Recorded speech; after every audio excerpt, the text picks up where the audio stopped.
We have Linda Cloutier, who is the Community Engagement Officer for Southeastern Ontario Easter Seals.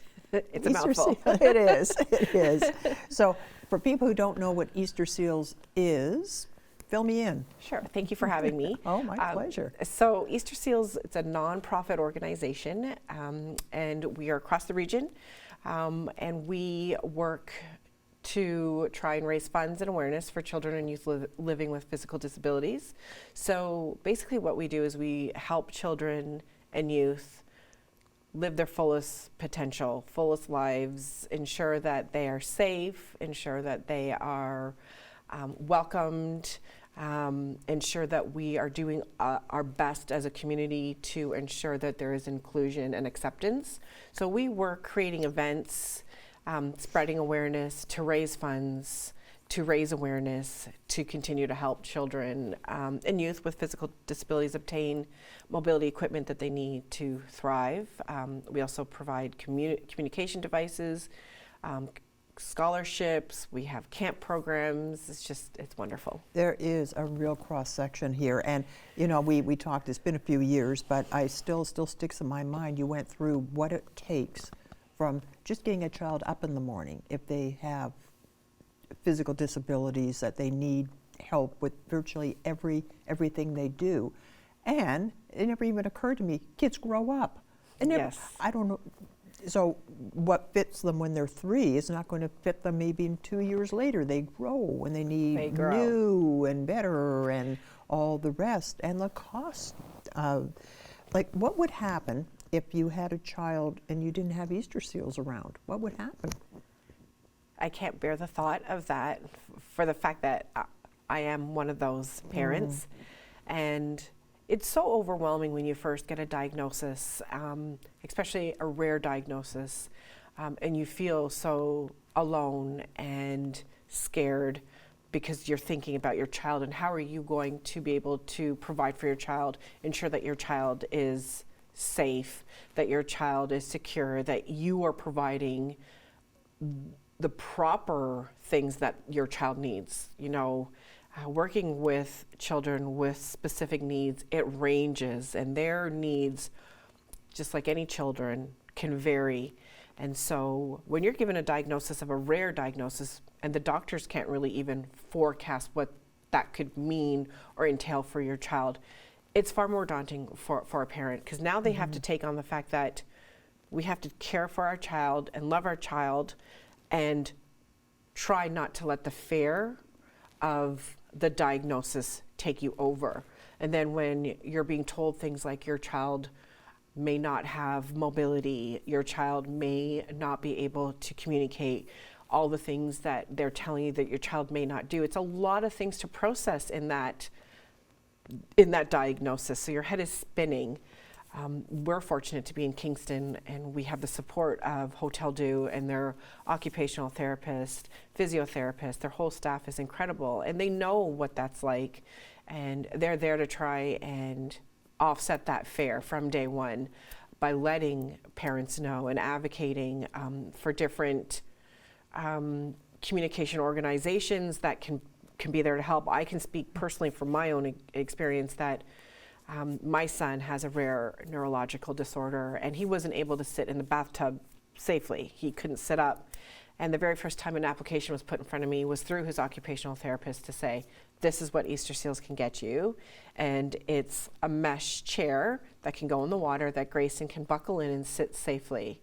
And I thought, like, just the fear of my child being in the water, something that he loves so much, he can't even do that safely.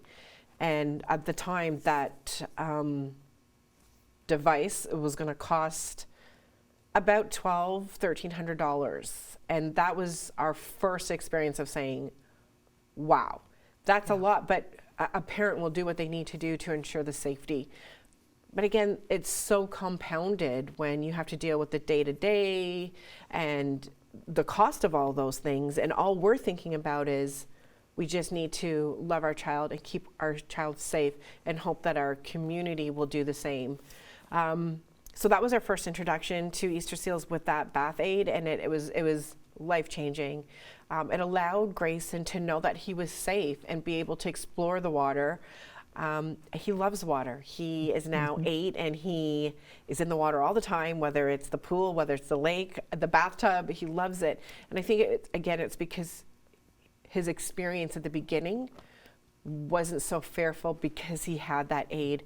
And I hate to think about the children and families who are unaware of what Easter Seals can do to help take away those fears, because if you are introduced to something and you are completely overcome with fear, you're never going to be able to approach that any differently. You can't think clearly. You're just so consumed. There's so much getting thrown at you. Exactly. And then as they get older and larger, and The fear just compounds. It just gets even more complicated. Then they go to school, and how are you going to make that work? And it really is mind-boggling, and more common than people think. Absolutely. Like that bath aid being the first one that he purchased, he was maybe under 2. He's now 8, and he is almost 4.5 feet tall. Can you imagine if he needed that his whole entire life? I would have to be continuing to buy those, and the cost of those, just like any children out there, the bigger they get, the more expensive these things are. Right. So through Grayson's life, he's had a bath aid, he's had a stroller, he now has a wheelchair, a walker, a communication device. My son is thriving. He is at his best. He knows that he's taken care of. He looks forward to the use of his equipment because it's allowed him to expand the possibilities, and it's allowed him to be free and not fearful to try new things. It's like anything. When you're given the chance to take care of it early detection. So it's early intervention of knowing your child's going to need these devices. The sooner that we can get that equipment in their hands, the sooner we can get communication devices in hands, the higher the chances are of your child having all the success and reaching their potential. But all this stuff costs money, and that's where the month of March is your major fundraising. It is. So what's happening? So we are so happy. We're in our 76th year of our March is Easter Seals Month campaign, where it's a month-long initiative where we ask our community, businesses, friends, family, whoever, to get together and do what they can to spread awareness and raise funds to continue to help kids like Grayson in our community thrive. So you can go to our website, marchiseastersealsmonth.org. In there, it'll give you a description of what we do throughout the month. We have businesses who have been supporting this campaign for years. If you're sitting at home thinking, how can I help? Talk to friends, talk to family, see if you want to put together a team. And as a team, you can set a goal and say, so right now, as an example, we have some schools and colleagues who are saying, okay, how many communication devices can we buy? How many kids can we send to camp? So they have said, all right, we know that we want to send 2 kids to camp, so that's $5,000. So now they've gone to their staff, they've gone to their friends and family and said, all right, let's make sure that we can send 2 kids to camp. So they've gone ahead and they've registered a team, and now they're going to reach out to all their friends and family, and all you need to do is go online and you can make a donation of any value. So you can create a team, you can join a team, you can just go straight ahead to our website and donate. You just go to the website, you look for our region, Southeastern region or Kingston, you click on that. If there's a team or a name that you recognize and you just want to join that team, by all means, or if you just want to make a donation, please feel free. Every dollar goes straight to the children and every dollar counts. I'm going to say that if you can't remember March is Easter Seals Camp, if you can't remember all that, just go to the Easter Seals and it will direct you to events and you can take it from there. So make it really easy. Absolutely. So $2,500 to send a child to camp for a week. Yes. All right. What else? A speaking device, for example? We have communication devices. So my son Grayson uses an iPad, but it's got an application on there, an app, and it's called Prologue 2, and that's one of the most common ones. And it is a certain app that is used. It is communication that is specifically made for children with special needs, so it's augmentative communications. That app alone is about $400. So the funding helps so much to get it's one thing to say, okay, there's our child and they're thriving, but how can we get our child to communicate with us? And Grayson has had his device now for about a year, and it is the most amazing thing to actually be able to hear him and him be able to tell us and his friends at school and his peers what he'd like or what he needs. I remember the very first time his class heard him use the communication device. His EA is wonderful. She sent me a video of it. And the kids in the class, mind you, they're 8 years old, they were all tearing up just to see that. So, I mean, if we're making that impact on kids at that age, we're on the right path. We just keep doing what we're doing. So 5 of those, $2,000. What else? What are some of the others? Cost of some of the others, so Sure. we can, you know, just it's kind of a goal. An idea for sure. A wheelchair, Okay. depending if it's manual or powered. A powered wheelchair, can start up about 20,000, 20, 30,000. And you have to think that in Kingston there's about a 40% of people in Kingston are earning about $45,000 a year. So right there, half of somebody's income would have to go to providing a wheelchair. And that's very, very daunting.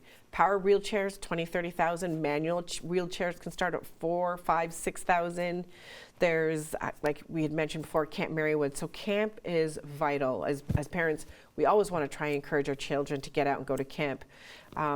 Camp Marywood, we have 2 all accessible camps, and Camp Marywood's in our backyard, and these children get to go and spend a week creating friendships, creating lifelong memories. They get to go, you name it. They get to go swimming. They get to go on a boat. They get to do arts and crafts. They get to just be kids. It's campfires, s'mores, the whole all the things that we love. Kumbaya, the whole business. They get to play archery. It's wonderful. We got to take our family, and it was just incredible. $2,500 to send a kid to camp for a week, plus what that does to a family. These families have been taking care of their children 24 hours a day, and they don't know anything else but that. And they think they're so alone, but then they get there and find out there's a lot of people that are They dealing make with, life, parents, they make friends. they make lifelong connections. Yeah. It makes them all of a sudden not feel alone. It gives them a pep in the step. It gives them that pep in the step that they need, or they've been doing it long enough that they know that they can drop their children off, and they get to enjoy this thing called respite. They get to enjoy a couple days where they know that their children are out there trying new things, being taken care of by the incredible staff, by the support that's out there. And they get to go, they get to breathe. That's not something that they ever get to do any time of the year. So what it does for a child is just as invaluable to the parents as well. I didn't even realize that there was camps for this sort of thing. So, wow, I learned something today. That's always good. That's wonderful. It's good. It's good. So one more time, it's March is Easter Seals Month.org. Or go to Easter Seals, go to events. It'll take you there. Absolutely. Or they can call you. Give me a call, and I can help with any information at all. Well, thanks for sharing this information. This has been great. Thank you for having me. It's always nice to be here. Thank you.